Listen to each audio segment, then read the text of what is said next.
Pul! Oh!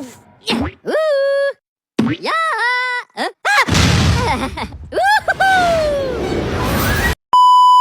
Apa ni? Astagfirullahaladzim. Dah tunggu jeda kejadian gedor. Astagfirullahaladzim. Kamu ini berdosa banget. Tak kuat.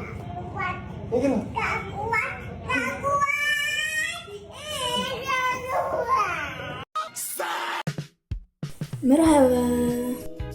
Assalamualaikum warahmatullahi wabarakatuh.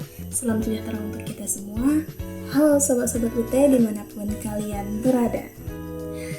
Dari mana datangnya koran? Tentu saja dari wartawan. Dari mana datangnya teman? Tentu saja dari kenalan.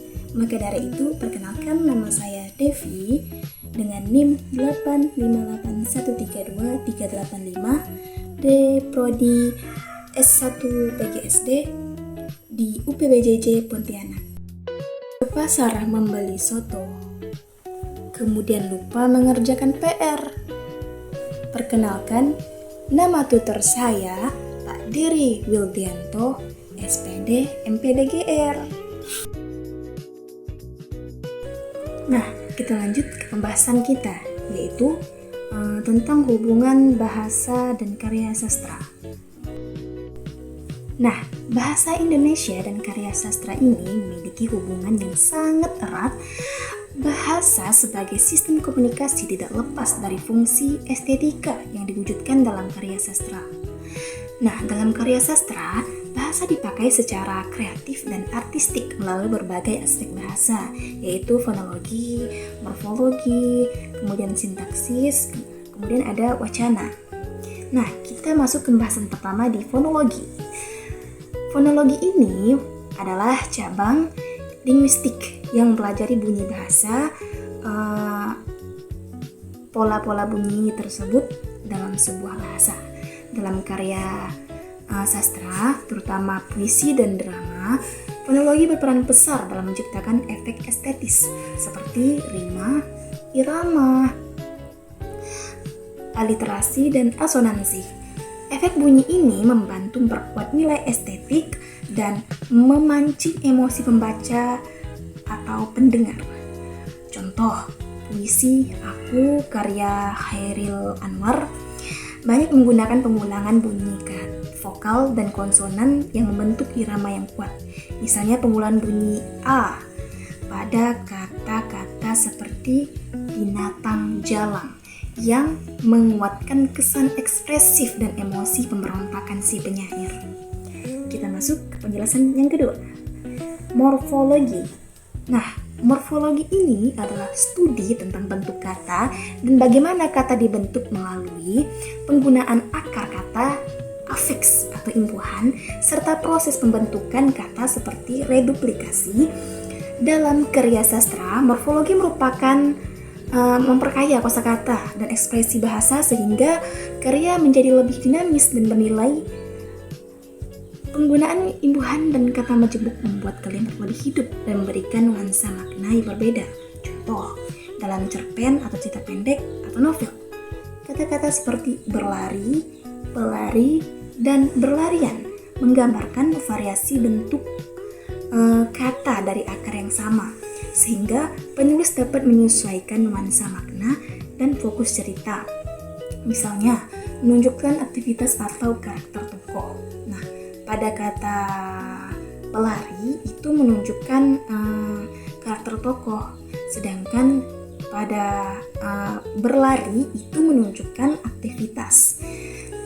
Oke, kita masuk ke bagian ketiga, yaitu sintaksis. Sintaksis ini merupakan cara menyusun kata-kata menjadi kalimat yang baik dan benar sesuai kaidah bahasa. Dalam karya sastra, sintaksis sering dimodifikasi secara kreatif untuk menciptakan gaya bahasa yang khas, mengatur tempo narasi, dan memberikan penekanan pada bagian teks tertentu. Perubahan struktur kalimat pada bagian ini standar dapat menghasilkan efek dramatis dan artistik. Contoh, dalam novel atau puisi, pengarang bisa menggunakan kalimat pendek yang fragmen komentaris seperti dia pergi sunyi untuk menimbulkan suasana hening dan kesepian. Sebaliknya, kalimat panjang dan rumit dapat digunakan untuk menggambarkan pemikiran mendalam atau suasana penuh ketegangan. Ke pembahasan yang terakhir, yaitu wacana. Nah, wacana adalah keseluruhan teks dan konteks yang melengkapi pemahaman sebuah karya sastra, ya, termasuk tema, alur, pesan moral, serta nilai budaya. Nah, hubungan bahasa dan karya sastra di ranah wacana sangat penting dan bahkan sangat erat hubungannya, karena karya sastra bukan sekedar rangkaian kalimat, tapi juga penyampaian ide, kritik sosial, bahkan penggambaran pengalaman manusia. Nah, bahasa dan wacana, sastra harus mempunyai dan mampu membangun keseluruhan narasi dan menyentuh pembaca pada level emosional dan intelektual. Contoh, novel Laskar Pelangi yang diciptakan oleh Andrea Hirata maksudnya, tidak hanya menggunakan bahasa Indonesia yang komunikatif, tetapi juga membentuk wacana pembelajaran persahabatan dan semangat juang anak-anak di daerah terpencil. Bahasa yang digunakan mendukung pengalaman atau pengembangan tema dan pesan moral yang ingin disampaikan. Nah, bahasa Indonesia dan karya sastra tidak hanya berfungsi sebagai alat komunikasi, tapi juga sebagai sarana ekspresi estetik melalui aspek fonologi, morfologi, sintaksis, dan wacana. Bahasa dalam karya sastra memberikan keindahan ke dalam makna dan kekuatan pesan yang menyentuh emosi serta intelektualitas pembaca. Kemampuan pengarang dalam memanfaatkan aspek-aspek bahasa tersebut merupakan kunci utama dalam menciptakan karya sastra yang bermutu dan berkesan. Sahabat-sahabat UT, demikian penjelasan yang dapat saya sampaikan. Mudah-mudahan sahabat UT semuanya dapat menyimak dengan baik dan paham hubungan antar bahasa dan karya sastra ini. Mohon maaf bila ada kesalahan kata atau penjelasan yang tidak berkenan di hati. Saya akhiri sampai di sini.